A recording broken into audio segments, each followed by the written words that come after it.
The ER nurse there slid a note underneath the chair, and he's like, I'm not supposed to tell you about this person because he is not in our system. Welcome back to Get Curious. I'm your host, JL Palmer, and I am thrilled that you've decided to join us again for another episode of Get Curious. These conversations are an absolute joy to have, and I hope you get as much out of them as I do. If you're catching this on YouTube or any other platform, check the show notes because there are links to resources and articles and all kinds of things to add value on top of this conversation. I'm so grateful that you're here. Your time is so valuable, and thank you for sharing with me. Enjoy the show. We're getting curious about something we all have, but often ignore: our deep, messy feelings. Have you ever wondered how hiding your emotions can impact your actual health? Our guest today is the creator of the Feel podcast and founder of the Embracing Layers Network. She went from a sudden ER crisis to discovering a beautiful, values-driven way of living. She created the Feel, F-E-E-L, framework to help women peel back their layers and set boundaries. Please join me in welcoming to the Get Curious podcast, Melissa Crook. Thank you so much for having me, JL. I love the name of your podcast. I told you that before we started recording. The word curious is so important. I'm so glad we get to talk about this today. Thank you so much for being here. In the intro, I alluded to how we all have messy emotions that we might bury. You have spoken about being a champion, over-explainer, and a people pleaser before your medical crisis, and looking back with curiosity instead of shame. What were the signs your body was sending you that you may have ignored? Oh gosh.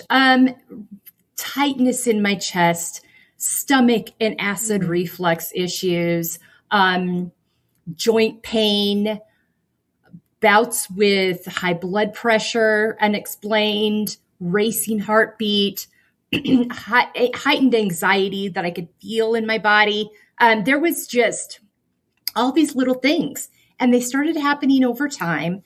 The first signs, when I think back, I'm 56 now. The first signs probably started when I was 44, 45. And I just, kept adding them up to being, oh, I'm in middle aged. Oh, I'm in perimenopause. Oh, we just had a big move. I mean, there was all these things and ways I was explaining it away. And I wasn't willing to really sit down, and sorry about that, and get present with what was actually happening in my body until my body didn't give me a choice. She screamed at me loud enough that I had to listen to her. I couldn't put it on the back burner anymore or try to explain it away. Yeah. When you finally landed in the ER, the doctors found that your physical heart was okay, but your emotional health was the crisis. Do you think we struggle to connect our physical sickness with our stuffed down feelings? I do. I think that, and it starts really the language that we hear as we're growing up, the language we hear as women. Our medical professions don't connect it. They'll give you a pill for this physical symptom. If you go to a traditional, Western medicine practitioner and not actually ask you, are you feeling stressed? Have you had some things happen? Do you have any unresolved traumas? They're just like, oh, this pill will lower your blood pressure. This pill will settle your anxiety. And there's not a curiosity that happens. I ended up going to a holistic practitioner, and that person asked me those questions. That person was the first person to say to me, you realize that these things that are unresolved within you, that, are deeper seated than just your body's not just falling apart. This has been going on for a while. Have you been in therapy? Do you have, a background in trauma or trouble dealing with emotion? I mean, start asking me like compelling questions. And at first I was like, what are you talking about? And my husband, even over the years, would say to me, honey, I think there's something going on with the hypervigilance that you live in, and the sense that the tiger's always chasing us. We're okay. We're safe.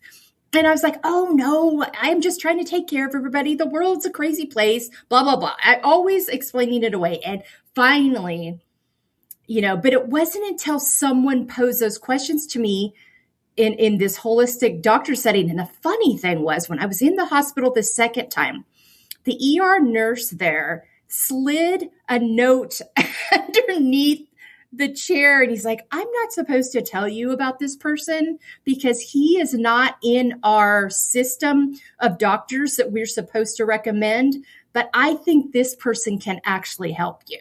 And so he had scribbled a name and phone number on this crumpled up piece of paper. And that was the beginning of me understanding that connection. We have to love people who actually understand where the wiggle room is with boundaries there and was able to help you. Yeah. The next question I have for you has to do with what a practical question we could actually ask ourselves to get curious about what our body is trying to tell us. Yeah. So I started with writing down the emotions I was feeling every day. And when I was putting like kind of blanket words on it, my therapist was like, I want you to get an emotions wheel. And I want you to look at that emotions wheel. And instead of just writing down frustration or I feel discouraged, look at the emotions wheel and see if there's something else that's speaking into you. Because a lot of these things are blanketed under a general word we're aware of, but it's really something else going on. And that really helped me. So I would ask myself each day, how am I feeling? What's coming up? And just write that down.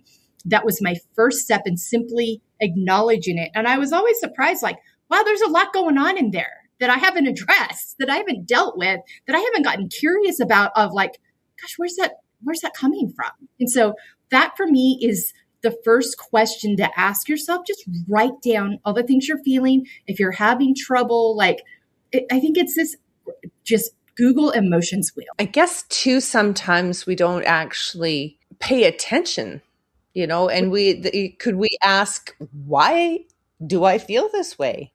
Exactly. Yeah.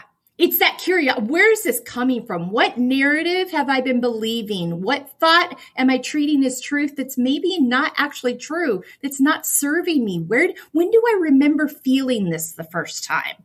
And really getting curious. And then like, okay, what do I need then to help me process this or get to that next space? And it could be something like, oh my gosh, when I was 8 years old, somebody told me that I talk too loud. And so now I'm really conscientious about, I speak softly because I'm worried about being too loud or taking up too much space. There's so many messages we get as women about, shrinking ourselves to make other people comfortable. And so we start taking on these behaviors that we treat as truth. And, we're told our anger is too much. Our sadness is too much. There's not room for this here. And so we start stuffing things over time, and we weren't built to carry that. And they start spilling over in all these different undesirable ways when we continue to stuff upon, and we don't stop to get curious and be like, you know what, my voice is fine. It's okay for me to be heard. I don't have to shrink back myself. Their discomfort with me is probably more about their own experience than me, but I don't have to make myself small or abandon myself anymore. And so it's a lot of learning and unlearning. It's simple practices like, who am I? Not who did society tell me to be? Who am I? How do I see myself? How would I describe myself? Not by my roles or titles or responsibilities, but who am I? And then, naming those emotions. Who am I? What fills my cup? What feels like it's going to support me? And that really is like, okay, I'm getting in a sense of who I am based on who I want to be versus what I've been told. I'm getting a sense of what fills my cup, what makes me feel nourished and whole. I'm getting a sense of what I value, what's important to me. And I'm allowing myself space to feel these things and acknowledge them and name them so I can deal with them. So there's two things that come up in what you just shared there for me. And thank you very much for sharing them, because a lot of the times we don't really understand emotions really at their core. So, and I'm not talking about in the core for us. So what I understand, just neuroscience kind of nerd, emotions are actually a 90-second chemical process in the body. And they actually are like a psychological sensation that occurs, but it also dissipates. And what you shared about somebody saying something to you that might be the root, they think the root of it, is actually what we call being sold something. Okay, because somebody told you you were this, and you said, okay, I'm going to own that. I am this. And so they sold it to you, and you bought it, and you owned it. And so I think that's, it just really gave me a different perspective of emotions and what might have happened through, say, past childhood or whatever. It could have been the slightest little comment could have actually been the root of all of this. And without the introspection and the curiosity, it's like it can absolutely derail us. Oh, 100%. I mean, I have learned that emotions are clues. And so many times we label emotions good or bad and hard, and there are emotions some are more difficult, some are more fun, some are more joyful, some are more, all that's true. But I no longer believe in good or bad emotions. Emotions are clues, level set, to give us information. And then we can decide what to do with that information, how to process that, and name, oh, you know what? That's something that I need to release. That's really never been true. I don't have to believe that anymore. I never really did. But, based on the vulnerable state I was, or season in life I was, it seemed like it could be. So I took it on. I'm not going to take that on anymore. But if you approach it from a lens of clues, but women hear so many times of what is appropriate for them to feel and not feel. And it's viewed very differently than if men are to feel certain things. And men are also given messages on what's okay to feel and not feel. So we have all these people walking around in adulthood with all these stuffed emotions that society has told them aren't okay. And they're boiling over into all these midlife crises, these health crises, these I hate my life crises, even though I should love it, based on all these things. And it's simply, if we just change the language and understanding of their clues, we allow them, we create healthy language around them. And it starts when we're young. So for parents, like teaching your kids that emotions are part of it. They're a clue, feeling safe to talk about them. So they learn how to work through them. So they're not 45 trying to figure out all the things that are happening in their body. Exactly. There's a way more empowering, healthier way to go about this. Your network is all about peeling back the layers, specifically for women. I mean, we have talked about the fact that this is not just a women's issue. However, your focus is women. And so when a woman starts looking at her inner layers, like past regrets or fears, how does curiosity help her face them without feeling overwhelmed?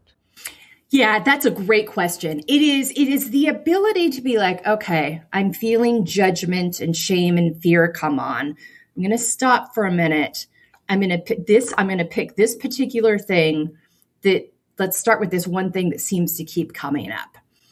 How old was I when I first had this experience? What experience is this leading me back to? So I'll give you a personal example. There was a relationship I was in from 18 to 21 years old that was a whole mess. I had much fear and shame around that relationship for years. I finally had to go back and meet that 18-year-old where she was and be like, Okay, let's meet Melissa where she was at 18. What did she know? What had been modeled to her? What had she been taught? What kind of relationships was she surrounded with? What what did she grow up with? What tools and resources did she have? Oh, wow. I see that this was modeled to her. I see that this was taught to her. I see that this is how she believed about herself based on these things. Wow. I see how she ended up in this relationship. And even though it still was a bad idea to stay in it for so long, I understand how she got there. I am no longer going to hide her anymore or feel fear and shame because I don't have to love it. I can still acknowledge that better, healthier decisions could have been made sooner. And also, this is where she was. And given what she knew, this makes sense. We're going to release her from this fear and shame. We're going to acknowledge that. We're going to see what we learned from it. And we're no longer going to carry that burden anymore. Yeah. And give her a great big hug and let her go. Absolutely. Yeah, for sure. And let her be and let her know you're safe now. I've got you. Yeah. We're here for you. We get it. I want you to feel like you're welcome and you're loved. And so that is, that's my own personal example that I share a lot because people are like, oh, okay. I'm not telling you that you need to love everything about your life. Our lives are complex and messy and things happen that we don't love. Things happen that we don't have control over, but we get to decide with that information, what we do with it, how we move forward. Oh, yeah, that was messy. But you know what? I've learned this now. We're going to move forward. We're going to give her a hug and a pat on the back. And we're like, I got you. We know better now. We know healthier now. Yeah, I can feel this, in the sense that, going back and visiting, in your example, the 18-year-old and saying, look, this was your environment. This was done to you. This was not your fault. And take away all the blame. Oh, exactly. And just light that up. Yeah. Yeah. And everything you were told about it around you. I think so many times too, we treat, understandably, especially growing up as kids, we treat the adults around us as the authority figures and the ones that know. And sometimes the truth is they don't, or they're doing the best they can from a very hurt, unhealed, emotionally immature place because of their own story and their own history. And so then as an adult, you have to kind of oh, wait a minute. Yeah, they did say that. They believed it to be true, but I'm learning now that actually isn't true. And I don't actually need to feel that way. And that was actually harmful. And I can move forward through that and I can release that. And also just the nuance of they did the best they could. And also sometimes that didn't work out very well. Both things can be true. Yeah. And I understand that, maybe we don't have an opportunity. In our conversation right now, I could have emotions coming up. I don't have the opportunity to unpack all of that right now. Yeah. So do you have any tips or a strategy for, how we can, move through what we're doing and maybe find a way to note this and, revisit? Do you have any advice for us there? I do. This happens all the time. Something will trigger you. That's why I call it layers. You will think you've dotted all the I's and crossed all the T's. I've dealt with the trauma. I've healed from the things, and something unexpectedly will happen at a work reception or office meeting or kids soccer game. And you're like, I cannot stop and move through this right now. So what I say is, okay, what do you need? What do you need in the moment to settle your system? Do you need to step away and do a quick box breathing exercise to just remind yourself, I'm safe. I'm going to take a few deep breaths. I'm going to note to self, maybe it's a note in your phone, maybe it's a note in your head. We're going to come back and revisit this later. Tomorrow morning, I'm doing my journaling, or this evening when I go for my after dinner walk, that this came up, but right now we need to settle. So we're going to, I recommend box breathing. You can literally do it and no one knows you're doing it. It's right. 4 deep breaths in, 4 deep breaths out. Googled box breathing. It's a wonderful tool. Or it's like, I just need to step away for a moment. You can say you got to go to the bathroom, whatever it is, you step away for a moment. Maybe you take a walk and just some deep breaths. But those are a couple of things that can really settle you. And you remind yourself that you're safe, and you take a deep breath, and you note, and you do something specific, whether it's a note in your phone. I'm disciplined enough now with this. I will come back to it later. I know that I won't leave it. I don't need to make a note in my phone anymore, or an alarm or something like that to remind me to come back home. I think at that time where I'm feeling safe, where I'm in an environment without, noise and distractions, that I can start noting, do I need to, where's this leading to? What do I need to do to deal with it? Why did this come up? Do I need therapy, or do I need to just write down my emotions and unlearn and relearn some habits around this? I did this, I had a terrible I'm sorry habit for years, where I was apologizing to everybody for everything all the time. And it took me about a year and a half to intentionally unlearn that habit. And so I used new language around it, but you can't always deal with it in the moment. My husband was my accountability partner, and to remind me, but these things take time. So being gentle with yourself. If the answers initially aren't coming, just like, all right, I know that when this happens, this comes up. I'm not sure where it is yet, but I'm going to be gentle with myself. I'm going to continue to journal about it. I'm going to continue to remind myself I'm safe now. I'm going to stay curious. And then, I have a plethora of resources that I offer women working with me one-on-one, my online course, that take you through things. But in that moment, it's that breathing exercise and that note to come back to us when you feel safe, emotionally, mentally safe. Yeah. And then sit with it and explore it in a safe place where you've got lots of time and space. Yes. And you're not, and for people, some people are like, I'm not a journaler. Verbal journaling is a great tool. Just get it out. Just record your phone. You can delete it later. It's a great way to verbally process, gosh, this came up. If you don't feel like you can write it, and record it, and then go back and take notes on that and be like, oh, okay, I'm hearing some things here that might be helpful. Yeah. So another thing you teach, a concept you call no more over-explaining, where no is a complete sentence. Mm-hmm. How does getting curious about your own guilt help us finally set firm boundaries without feeling bad about it?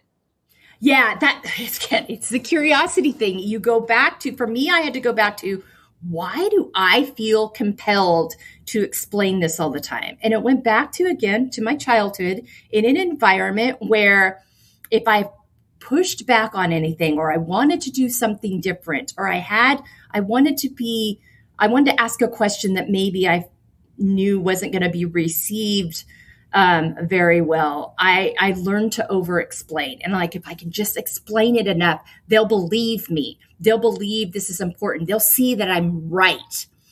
And so it became this, like, I have to do this. I have to get people on my side so that they will listen to me. And I carried this into childhood, and it became a part of everything I did. And it was not until my daughter, I have 3 daughters. They're all grown now. And my oldest was in college, and she was home on a break, and I was explaining something I was going to do. And she's like, Mom, stop.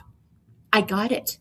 You don't need to justify it. You don't need to say more words. I believe you. I get it. Do it. That sounds great. You get to decide that. You are a fully grown woman who has a right to decide that. I'm like, oh my God, my 21-year-old has got some more wisdom on this than I do right now. Yeah, they teach us from the day they're born. So they really do. She made you stop and pause. Yeah, she did. And my husband had been saying it for years. And I was like, oh, you're being silly. But I've really started, I'm like, boy, I really view this as like almost a fight. I got to go in there and show them that I deserve to have this opinion, that I'm right, that I'm validated, that I'm affirmed. I was seeking, if I could explain enough, they would validate my experience. They would validate my choice. They would affirm me rather than believing I get to trust myself. And I get to determine what my bandwidth is. And I get to decide that's not in my values, or that just doesn't interest me, or I just don't have time for it right now, or I just don't want to do it. No, period. It's okay. But you have to get curious about why you feel compelled to over-explain. And then once you become aware of it, once you like know it, once you have that kind of moment, you're like, oh my gosh, I'm doing this everywhere. I'm doing this in my emails at work. I'm doing this when I pitch something in a meeting. I'm doing this in every single setting. And people are like, oh, you're so wordy. And I'm like, I am. I'm a talker and I'm an extrovert. But the over explaining was so much part of it. And it was this secret affirmation and I was looking for, this secret like support that I felt like I needed permission and validation when I just needed to say no and trust myself and trust that other people trust me to know myself well enough that it's a no. And are you going to disappoint people sometimes? Absolutely. If someone's asking you to do something, they obviously want you to say yes, or they wouldn't be asking you. Trusting yourself enough and then being okay. Like, even if they push back a little, like, I really appreciate it. That's very kind. Also, I don't have the bandwidth for this right now. And so it's going to have to be a no. And staying firm with that. But it's that curiosity piece again. Where did this come from? Yeah. Why do I feel compelled to do this? Yeah. And at the same time, Melissa, thank you for saying this, because I think listeners really, I hope they're getting this. Listeners, I hope you're really connecting with this, because, no is a complete sentence. You can say no, and they can have questions about why you're saying no. But how about we let them ask? Yeah. And choose whether or not you want to answer. I mean, once we peel back the layers and discover who we really are, living unapologetically every day that way, oh my gosh, what a load off.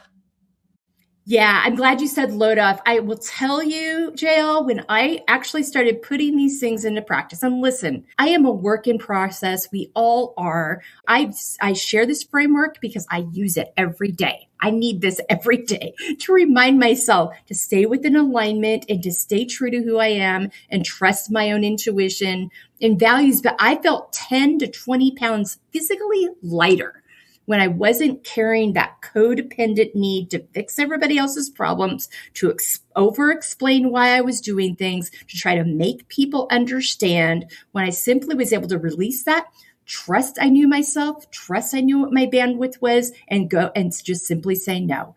And if they were curious and had questions, I just don't have the space for that right now. I appreciate you asking. Thank you so much. Or whatever it might be. Exactly. Yeah. Or come back to me later. Or let me take a look at my calendar. I mean, I'm going to do a whole conversation next week about the pause.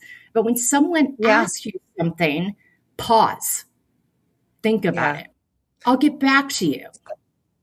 Yeah, I actually read something. I don't even know where it was anymore, but there's an individual who will not make a decision without at least 24 hours. Mm-hmm. The being asked and the committing, and it's just a policy. It just never happens. And so I'm sure there's emergency situations where you have to flex with that. But sure, I think it's absolutely fascinating. That is a boundary, and to put some sort of parameter around it is something we can choose to do. Yeah, I think that's the point that I hear so many, I don't have a choice. We always have a choice. Now we have to own whether we are willing to deal with the ramifications of that choice, but we always have a choice. Not making a choice is a choice. I mean, and so changing the way you see your choices. But Valerie Rivera is a friend that I've had on my podcast a couple of times. And she said that one of the smartest things to me I've ever heard, very simple. She's like, whatever you're saying yes to, you're saying no to something else. You better be okay with that thing you're saying no to in lieu of this yes. And it was like, oh, okay. I will make you think about it. Absolutely. Well, we have a great example of that right now, because today we said yes to something and no to something else. I want to shift a little bit, if we can, to the Substack Creator Network experience. And you created the Feel podcast, and I noticed you and I use the same tool called Substack, and you use it to build a safe space for women. And I wonder what made you choose Substack as a home base to gather your community. That's such a good question. Honestly, it felt safer and more protected to me than the other platforms I was looking at. One, because I'll do lives on YouTube and get a lot of trolling and a lot of like things that I have to monitor as a host to keep out of the conversation. I don't find that happens on Substack. It's so, and for some of those topics that we're discussing and the places women are, they need to feel safe showing up in things. It also gave us an opportunity to share our blogs and newsletters, our written word, my writer and author on my staff. She manages it. So it gives us a chance to bring our writing, bring our blogs, bring our newsletters, because that's for a lot of people how they connect to things. And then we can also lead them to our other resources from there. But with the expansion of it, allowing us to record on here now, allowing us a place to bring our podcast, share our panels, and share all the things we're doing. It just felt like, I think this is where we can create a platform where people feel safe arriving with their thoughts, their comments, and their experiences. You know what? I love this. Thank you very much. This is my first experience doing a recording of a podcast using this platform with someone else. So we had fun with the invite earlier.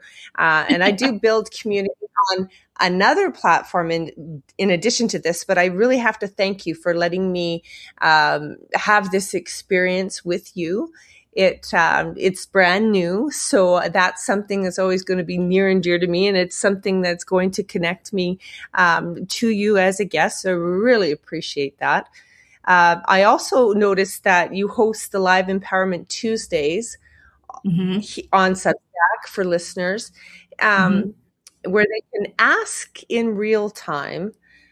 And what have you learned by getting curious about the shared struggles of the women in your digital network?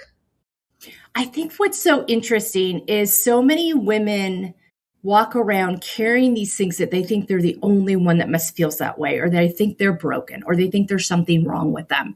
And then they hear somebody else say something or share a story, and they're like, what? You've had that experience too? That's happening to you too? You figured out a way through that? And it becomes like, oh, wow, I don't have to be alone in this. I don't have to carry the shame and the fear around. And you've realized it creates connect points. It creates hope.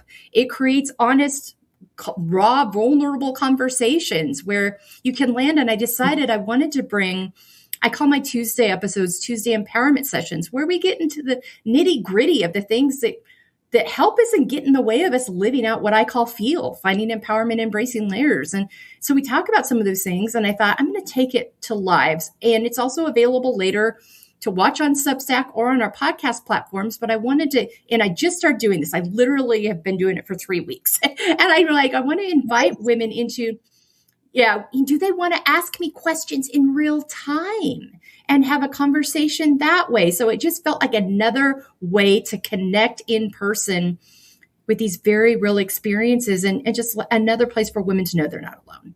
Perfect. It's almost like you knew the next question I was going to ask. So for listeners who want to start peeling back their own layers, how can joining your Substack community help them on their healing journey? It's a great home for all of our conversations, because if you're a paid subscriber, not only do you get access to the things we drop in a 3-month period, everything we've dropped in 5 years is archived on here. Past book clubs, our 2024 radio show, our blogs, our newsletters, our guest conversations, and the resources that they have that we have. You can connect with all of that on Substack, plus links to our website. You can find our online course and our book. You can have it and me as a speaker. It's just a great one place. And people ask me all the time, how can I support your work? The single best way to support my work is become a paid subscriber on Substack. It's $5 a month, and it just allows us to continue to do this. But the real benefit to you is the information you get access to. I'm a paid subscriber on our own Substack from my own personal account because I love being able to go, and I could go in and get the stuff otherwise too. But I feel like if I'm going to ask other people to be a paid subscriber on our work Substack, then I better believe in it enough to be one. And so I'm a paid subscriber.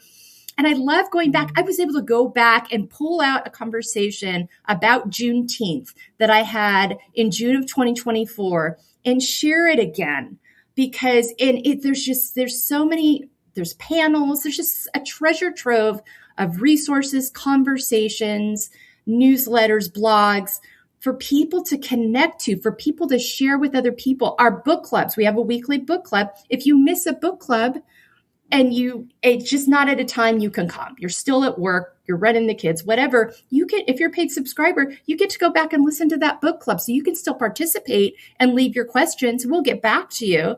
So it's just, there's so many resources there. And it's just a great place for community to gather. Oh, I love this. I want to thank you so much for being a guest today and for spending some time with me. It was wonderful to get curious about you and have some of that curiosity resolved and give me an opportunity to go and take and get to know you better, having the little bit of information we've given over the period of this conversation. Is there anything you feel like you would like to share over and above what we've already shared with our listeners today? I just want all women to know that they are worthy, not based on how much they do, but who they are. They are valuable because they're here, not because they have got these titles and roles. They're inherently valuable, and they get to choose. You get to choose your life. You get to make choices that are healthy for you. That's not selfish. That's allowing you to show up as the healthiest version of yourself, and everybody wins when that happens. So you are worthy, you are valuable, and you get to choose. Thank you so very much. Absolutely. Thanks so much for this conversation, JL. If this conversation resonated with you, get to know Melissa better. Her information is in the show notes. You could be my next guest, or you could sponsor a podcast episode. Like, share, subscribe, and review this episode. Take in the articles. There's tons of resources. And until next time, stay curious.